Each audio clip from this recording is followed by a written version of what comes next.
عموماً رسول اللہ صلی اللہ علیہ وسلم باب بقی سے ہوتے ہوئے جنت البقی میں ملا کرتے ہیں.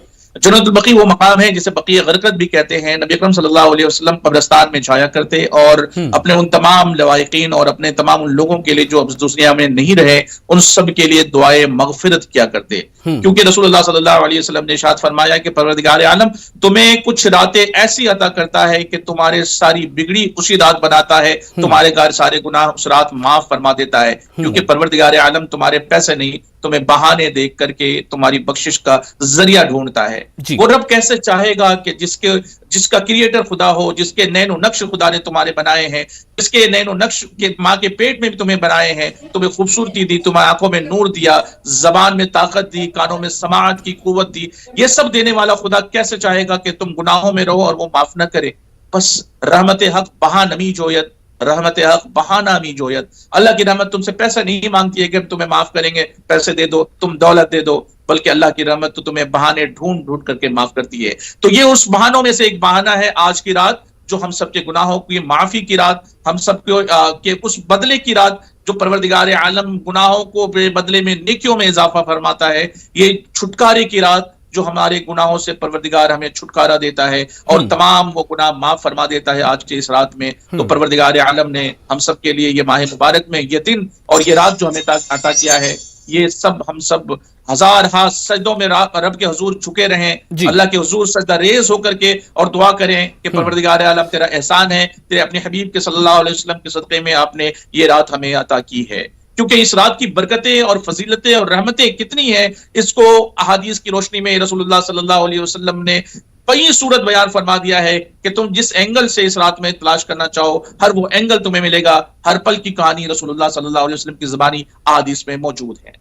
مثال اعظم جی میں مولانا ذوالفقار علی خان صاحب کے پاس آنا چاہوں گا. چونکہ وقت کی تھوڑی قید رہتی ہے اس لیے میں بہت صاف گوئی سے اور سیدھا سوال اور سیدھا جواب جاننا چاہوں گا. میرا پہلا سوال مولانا ذوالفقار علی خان صاحب یہ ہے کہ کیا شب برات ایک تہوار ہے؟ کیوں اکثر جگہوں پر دیکھا جاتا ہے کہ لوگ آج کے دن نئے کپڑوں کو پہننے پر ترجیح دیتے ہیں, کچھ خاص طرح کے پکوان پکاتے ہیں, اور کیا شب برات جو ہے یہ شب قدر سے مختلف نہیں ہے؟ اگر مختلف ہے تو شب قدر کیا ہے اور شب برات کیا ہے؟ شکریہ. السلام علیکم ورحمۃ اللہ. وعلیکم السلام ورحمۃ اللہ. جی بڑی خوشی کی بات ہے آپ نے جو سوال کیا. میں آپ کے چینل کے ذریعے سے قوم کو اس کا جواب دینا چاہتا ہوں. پہلے تو میں آپ کا شکر گزار ہوں کہ آپ نے اس جگہ لا کر کے مجھے بٹھایا اور کچھ بولنے کا موقع دیا.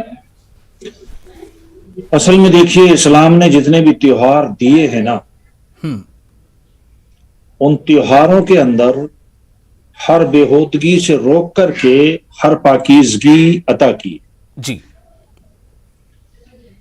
اب اگر اس کو تیوہار کی حیثیت سے دیکھا جائے تو یہ تیوہار صرف کپڑے پہننے کا تیوہار نہیں ہے. یہ تیوہار صرف کیا ہے, اپنے آپ کو زیبائش اور نمائش کر کے لوگوں کے سامنے پیش کرنے کا تیوہار نہیں ہے.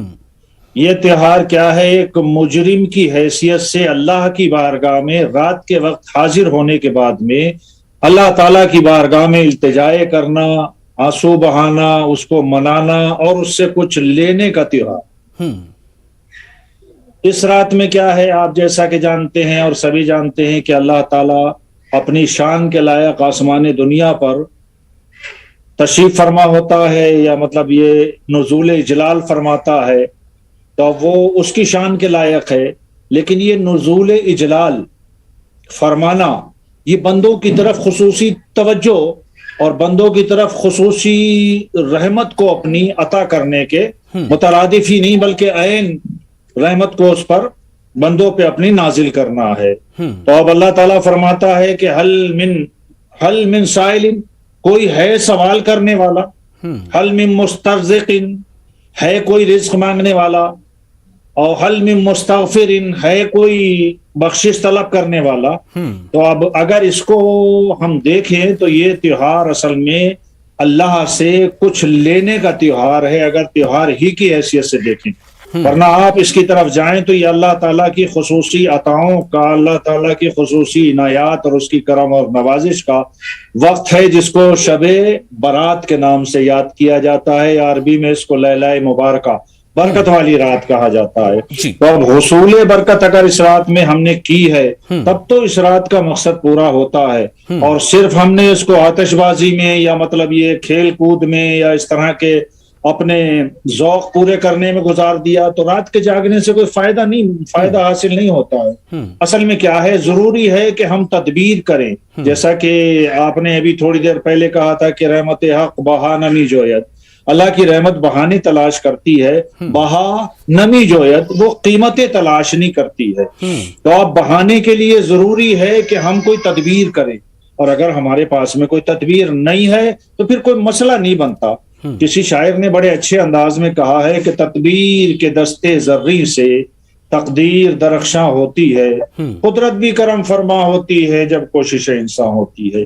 تو اب کیا ہے، ایک ہوتا ہے آدمی اگر وہ قید میں ہو، تو ایک وہ ہوتا ہے جو بغیر کسی جرم کے قید کر دیا گیا، اور ایک وہ ہوتا ہے جو جرم سے قید کیا گیا ہے۔ تو اب جو بغیر جرم کے قید کیا گیا ہے نا، وہ التجائیں کرتا ہے، جس دن اس کا کیس مکمل ہوتا ہے یا سنوائی ہوتی ہے تو التجائیں کرتا ہے، اللہ میرے ساتھ میں فضل کا معاملہ، میرے ساتھ عدل کا معاملہ فرما، اس لیے کہ میں نے کوئی جرم نہیں کیا ہے تو انصاف فرما دے۔ تو یہ بغیر جرم والا انسان ہے۔ لیکن جس نے جرم کیا ہوتا ہے تو اب جرم والا کیا کہتا ہے اللہ مجھے تیرا فضل درکار ہے، عدل نہیں مانگتا وہ وہاں، فضل درکار ہے۔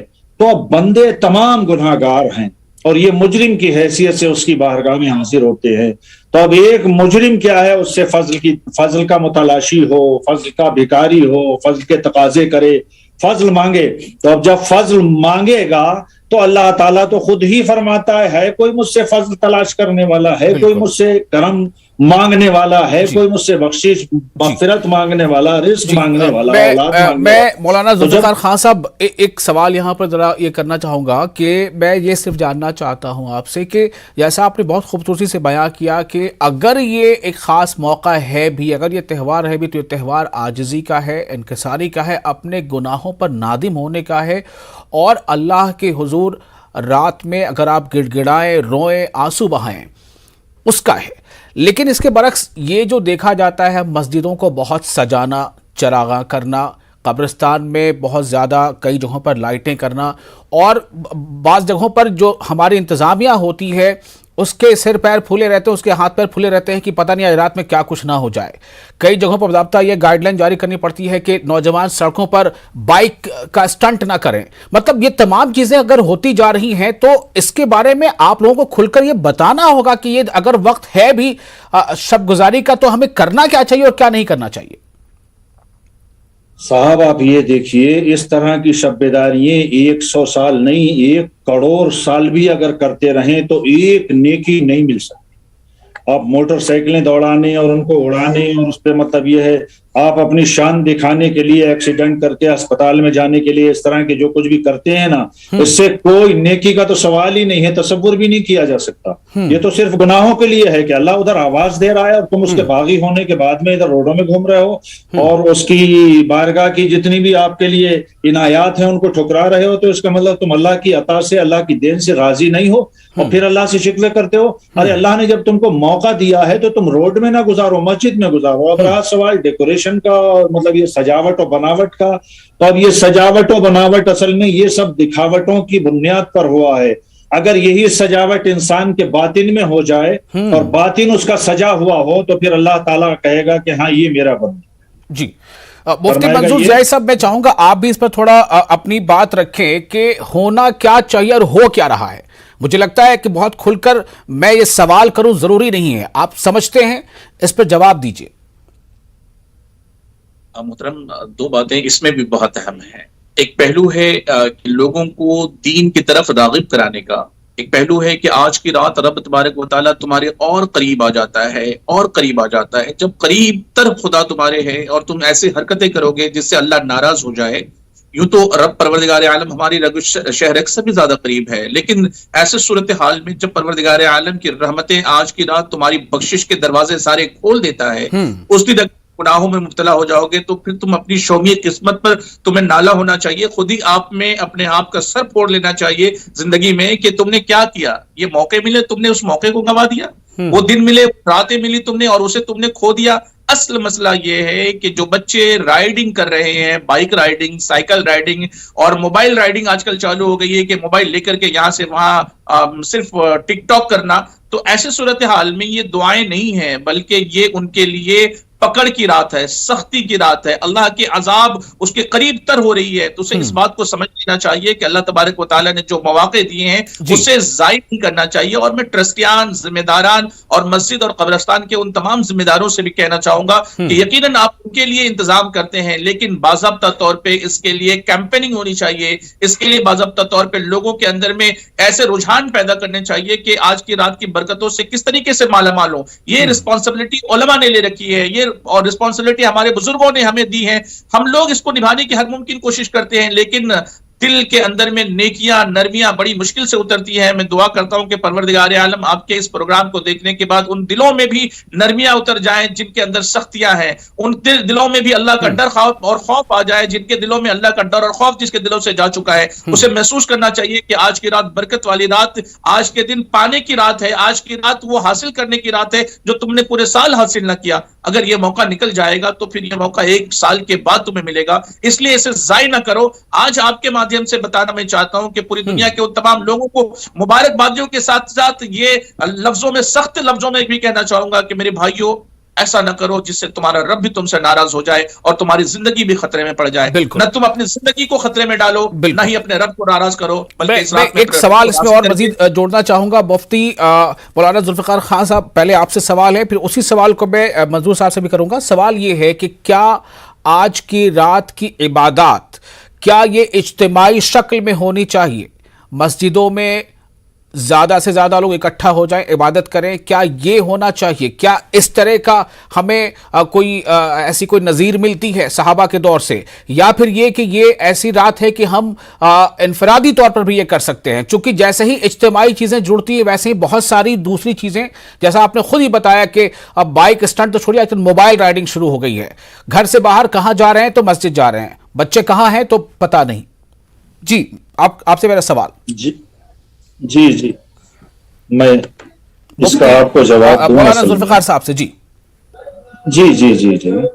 دیکھیے، ایک ہے فرض اور ایک ہے نفل. جی ہمارے یہاں جو عبادات یہ ہوتی ہے نا، یہ نوافل میں ہے، فرائض میں نہیں ہے. اب اجتماعی حیثیت کیا ہے؟ اجتماعی حیثیت کی 2 صورتیں ہیں. ایک صورت یہ ہے کہ جماعت کے ساتھ ہو، ایک صورت یہ ہے کہ انفرادی طور پہ اس کو ادا کیا جائے.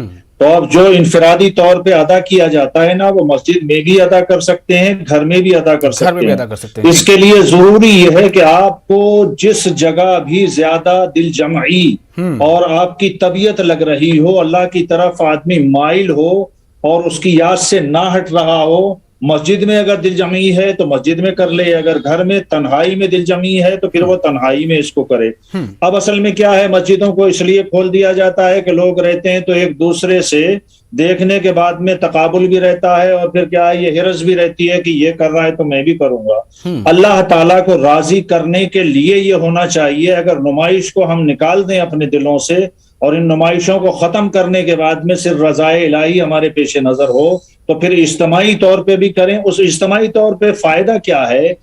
آپ یہ دیکھیے کہ اسلام میں اجتماعیت کا فلسفہ ہر جگہ پایا جاتا ہے. آپ فرائض نماز کی جماعت دیکھ لیں، حج دیکھ لیں یا دیگر مواقع دیکھ لیں، تو اس میں ہوتا کیا ہے، اگر اجتماعی دعا ہوتی ہے تو نا اللہ تعالیٰ کسی ایک سے راضی ہو گیا ہے تو اس کے صدقے میں ان سارے لوگوں کی رضا، اللہ تعالیٰ کی رضا ان سارے لوگوں کو حاصل ہو جاتی ہے. کیوں کہ اللہ تعالیٰ نے، یہ حدیث پاک ہے کہ کہیں پر بھی ذکر کی محفلیں ہوتی ہیں، فرشتے اس کو تلاش کرتے پھرتے ہیں، جب مل جاتا ہے وہ بہت، میں آخر کا جملہ عرض کیے دیتا ہوں، تو وہاں پر فرشتے اللہ کی بارگاہ میں جاتے ہیں. اللہ فرماتا ہے میرے بندوں کو تم نے کس حال میں چھوڑا؟ تو وہ کہتے ہیں کہ مولا وہ تجھ سے سوال کر رہے تھے، تجھ سے تیری جنت طلب کر رہے تھے، جہنم سے عذاب پناہ مانگ رہے تھے. آخر میں اللہ تعالیٰ ارشاد فرماتا ہے میں نے ان کو معاف فرما دیا. فرشتے کہتے ہیں مولا اس میں کچھ لوگ ایسے تھے کہ جو لوگ وہاں پر آئے نہیں تھے اجتماعی طور پہ، بلکہ کسی وجہ سے آئے تھے، ان کے ساتھ شامل ہو گئے. تو اللہ تعالیٰ ارشاد فرماتا ہے کہ میں ان کے جلیس کو، ان کے ساتھی کو بھی محروم نہیں کرنا چاہتا، ان کو بھی میں نے بخش دیا. تو اجتماعی طور پہ ہو تو زیادہ بہتر ہے، لیکن اگر آپ کیا انفرادی طور پہ کرنا چاہتے ہیں تو نور علی نور اگر دل جمی ہے. جی بالکل. اب میں منظور جائے صاحب آپ سے بھی میرا سوال یہی ہوگا اس بات کے ساتھ کہ بے شک ہمیں زیادہ سے زیادہ لوگوں کو راغب کرنا ہے دین کی طرف، عبادات کی طرف. ایک بڑا طبقہ ایسا دکھتا ہے، ایک بڑا طبقہ شب گزاری تو ہوتی ہے لیکن نماز فجر نیند میں گزر جاتی ہے، نہیں پڑھ پاتے. بتائیں اس پر. بڑا مسئلہ ہے. پوری رات ہم تو جگ لیتے ہیں، پوری رات ہم شب بیداری کر لیتے ہیں، نام کی عبادت بھی ہم کر لیتے ہیں، اور دنیا کو ہم بتانے کی کوشش بھی کرتے ہیں کہ ہم نے نمازیں پڑھ لی، اور بہت ساری ویڈیوز بنا کر کے لوگوں تک بھیج بھی دیتے ہیں. لیکن افسوس کا مقام جب آتا ہے جبکہ صبح صادق کا وقت قریب آتا ہے اور فجر کی اذان ہونی ہوتی ہے، اس وقت سو جاتے ہیں. تو دیکھیں سب سے امپورٹنٹ مسئلہ یہ ہے کہ آپ نوافل پر تو اتنی توجہ دے دیتے ہیں کہ آپ پوری رات جگ جا رہے ہیں، اور آپ فرض آتے ہی اسے بلا دیتے ہیں، فرائض کو فوراً بلا دیتے ہیں. تو یہ آپ کو لازم پکڑ لینا ہوگا کہ جہاں آپ کے لیے نوافل وہ ضروری ہے، آپ اسے ضروری سمجھ کے کر رہے ہیں، آپ کے لیے فرض جو ہے بالکل فرض ہے، وہ آپ نے کرنا ہی ہے ہر حال میں. لیکن افسوس کا مقام ہے ایسے لوگوں کے لیے بھی جو رات بھر جگنے کے بعد اپنے فرض نماز جو فجر کی ہے اسے بھول جاتے ہیں اور فراموش کر دیتے ہیں. ان کے لیے بھی عبرت کا مقام ہے. انہیں بھی چاہیے کہ اگر آپ نے جگنا ہے تو آپ اپنی رات جگیں، لیکن فجر کو نہ چھوڑیں، فجر کو بھی اسی طریقے سے ادا کریں، کیونکہ اس سے بہتر طریقے سے آپ کو ادا کرنے کا حکم ہے. کیونکہ اگر آپ فرض کو چھوڑ کے آپ نوافل ادا کریں گے، یہ تو ویسا ہو جائے گا کہ آپ نے بہتر جو آپ کا اصل تھا وہ آپ نے اصل نہ حاصل کیا، بلکہ آپ نے وہ زائد چیزوں کو حاصل کرنے کے چکر میں اپنے فرائض کو بھلا دیا. اور بات اصل یہ ہوتی ہے کہ رات بھر ہم نماز پڑھتے ہیں کیا، رات بھر ہم عبادت کرتے ہیں کیا تخصیص کیوں نہیں کر لیتے ہیں کہ ہم اتنی دیر تک مسلسل عبادت کرتے رہیں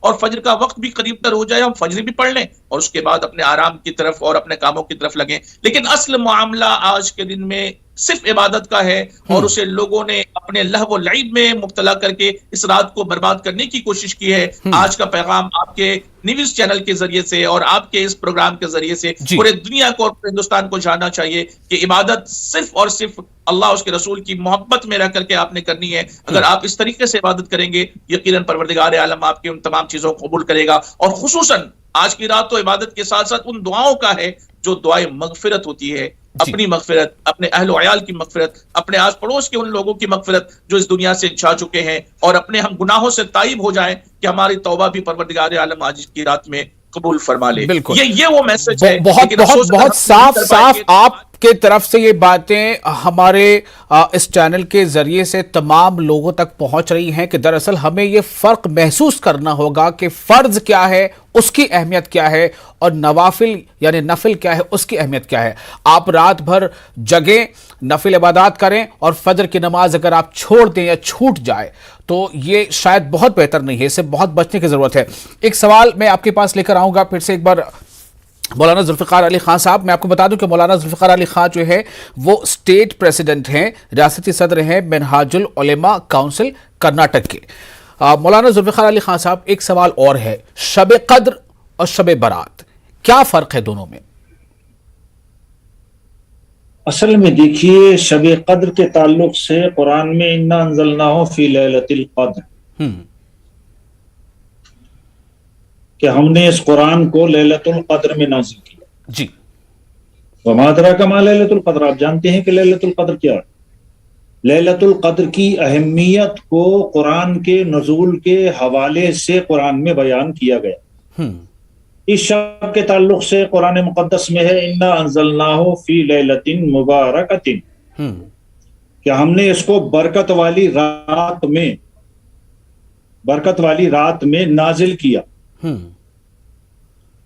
اب یہ ایک بڑا باریک جیسا مسئلہ ہے کہ وہاں پر فرمایا ہم نے انا انزلنا فی لیلۃ القدر، ہم نے قدر کی رات میں، شب قدر میں اس کو نازل کیا، اور یہاں پر کیا فرمایا؟ ہم نے برکت والی رات میں اس کو نازل کیا.